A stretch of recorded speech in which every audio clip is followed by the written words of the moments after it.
Muy buenas tardes. El día de hoy vamos a hablar sobre los requisitos legales para crear una empresa.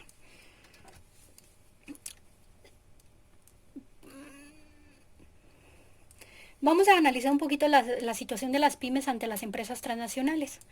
Pero independientemente si se trata de una empresa pequeña, una empresa transnacional, chica, mediana, grande, las empresas son importantes. ¿Por qué? Porque son las que abastecen a los consumidores.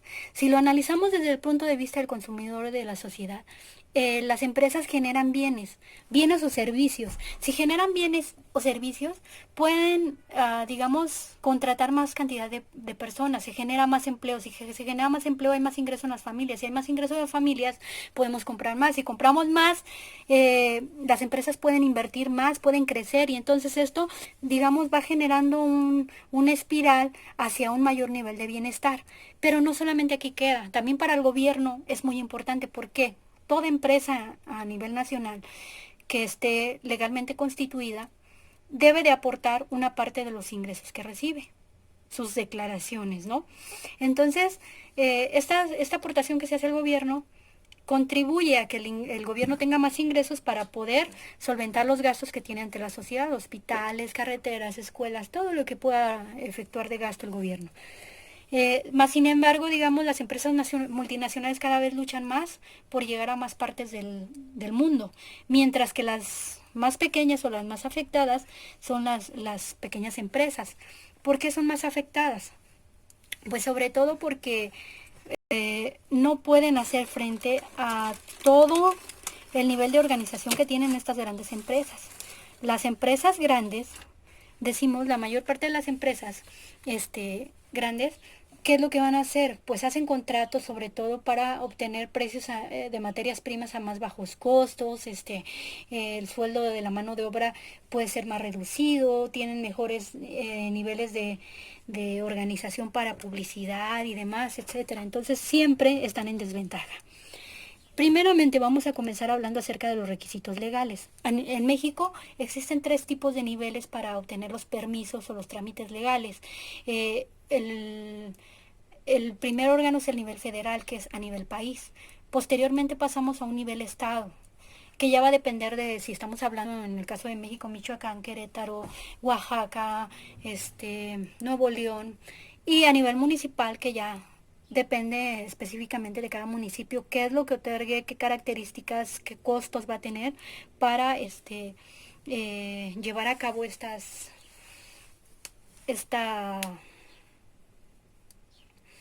eh, eh, esto, estos trámites, ¿sí? A nivel federal, ¿qué se tiene?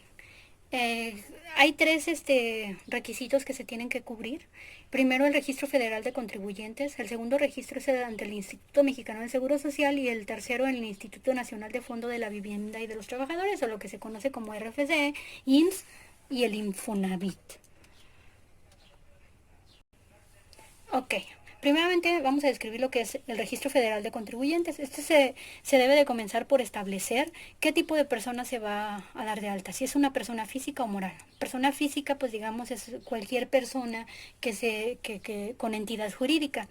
Y la persona moral son el conjunto de personas que se asocian en, un, en una organización para crear un para lograr un objetivo común, ¿no? Y digamos, este tipo de personas morales pueden tener diversas tipo de actividades, desde si iniciamos por las empresariales: comandita simple, asociación civil, sociedad anónima, o sea, diversas, ¿no? Y estas se deben de registrarse ante la Secretaría de Hacienda y Crédito Público mediante la institución denominada SAT. En esta, digamos, se van a captar todo lo que son los ingresos tributarios y aduaneros para proporcionar o ser parte posteriormente del gasto del gobierno.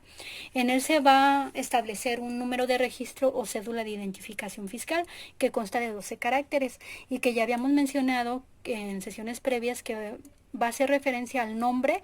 Si es una persona física, eh, su nombre de nacimiento, o en la cuestión de una persona moral, el nombre de la empresa que que se está creando y también de la fecha ya sea de nacimiento para la persona física o para la persona moral, la fecha de creación de la empresa. Y posteriormente vamos a hablar de lo que es el registro ante el Instituto Mexicano del Seguro Social. El IMSS en México es la institución con mayor presencia en la atención de salud y prevención de los mexicanos. Esto se va a enfocar sobre todo a la investigación de la práctica médica, pero también para otras cuestiones de bienestar como son brindar tranquilidad una vez que llegues a la etapa de retiro, eh, bienestar social en materia de prevención de salud, no solamente cuando te enfermas. Y entonces esto lo deberán establecer cualquier persona física que desarrolle una actividad económica. Deberán estar obligadas a registrarse como patrón ante el instituto a partir de que empiece a utilizar los servicios de uno o varios trabajadores, ¿sí? Entonces, se puede hacer de manera voluntaria o involuntaria. De manera voluntaria, como se dice aquí, pues es por ley, ¿no? O sea, todos los que dependan de ti los tienes que inscribir dentro del Instituto Mexicano del Seguro Social. Pero, digamos, en este carácter obligatorio tú puedes gozar de diferentes beneficios, como son subsidios o prestaciones, una vez que digamos, tú recurres o incurres en una enfermedad o en la cuestión de las mujeres, la maternidad, tú puedes gozar de estos beneficios. También puedes gozar de subsidios, indemnización o pensiones una vez que sufres un accidente, ya sea que sea por un periodo de tiempo corto, un subsidio, una indemnización si es que perdiste algo o sufriste un daño más fuerte, o en el caso de una pensión si es que ya quedaste imposibilitado de trabajar. También bienestar y de función, ¿a qué hace referencia esta? Sobre todo, por ejemplo, pláticas para mejorar o prevenir las enfermedades, accidentes, educación higiénica, pero también algunas actividades, por ejemplo, culturales, recreativas, todo este tipo de actividades que te van a ayudar a tener una mejor calidad de vida. Y sobre todo en el caso, bueno, último en el cual la persona fallece, también establecimiento y administración de velatorios. Otra parte que es muy importante es la cuestión de retiro o cesantía en edad avanzada. ¿A qué se refiere esto? La cuestión de pensión por vejez, esta se puede solicitar a partir de los 60 años y de ahí va aumentando progresivamente la parte proporcional que tú vas a recibir. En los primeros años es inferior, así hasta llegar a los 65 años. Digamos, para una pensión para edad avanzada ya se puede solicitar a partir de los 65 años. Esto es pues en un nivel total. Para registrarte ante el IMSS o para llevar el registro de tus empleados, necesitas cubrir con algunos requisitos, entre ellos llevar un registro como nóminas, listas de raya, y se deben de conservar por un mínimo de 5 años. Determinar además las cuotas patronales, obrero-patronales, y permitir que se realice una visita domiciliaria para verificar que lo que se presenta o que lo que se establece es lo que realmente está dándose, ¿no? Es decir, que no incorporas personas que realmente no están trabajando bajo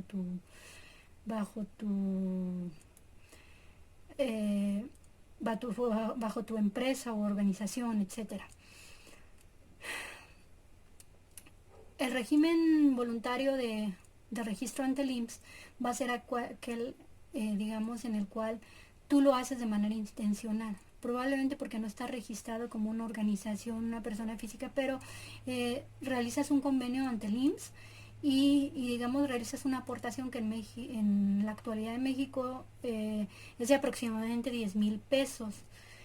¿A qué prestaciones se va a tener? Pues son prácticamente las mismas que en el caso obligatorio: seguros de enfermedad, maternidad, invalidez, vida, pensión para el retiro y ayuda de gastos funerarios. ¿Quiénes van a poder acceder a ellos? Pues sobre todo personas como dedicadas a empleos un poco informal o familiares, como son la albañilería, artesanos, negocios familiares, amas de casa, el sector agropecuario. y van a tener cobertura no solamente la persona que lo contrata, sino también la esposa o concubina y los hijos menores de 16 años. Además, los padres del asegurado que vivan con el titular, pero que vivan y que dependan económicamente de él. Esto de las pensiones es un problema que se está gestando a nivel nacional. Y no solo a nivel nacional, muchas economías que están transitando por sociedades que tienen poblaciones altamente envejecidas, como son algunas europeas. Por ejemplo, ahorita la cuestión de Italia, que lo estamos viendo con la situación esta de la pandemia, están generando graves problemas en el presupuesto del gobierno. ¿Por qué? Porque cada vez hay más personas que están llegando a edad avanzada, que aparte que le tienes que pagar una parte de pensión, o sea, implica un gasto para el gobierno, también están, digamos, implicando mayores gastos en cuestión de salud. ¿Qué, ¿Qué otra disposición en orden federal? Ya habíamos hablado del RFC y del IMSS. El tercer aspecto es el registro en el Instituto Nacional del Fondo de la Vivienda, o el Infonavit. Este Infonavit lo que va a proporcionar son créditos a los trabajadores para que puedan adquirir o ampliar o construir una vivienda, o también para poder pagar algo que se contrajo anteriormente. Sí, pero todo relacionado con la cuestión de la vivienda. Su inscripción es automática, ya no se tiene que hacer ningún trámite. Una vez que te das de alta al IMSS, tú empiezas, digamos, a cotizar en el Infonavit, y la aportación a pagar es de aproximadamente 5% sobre el salario base integrado.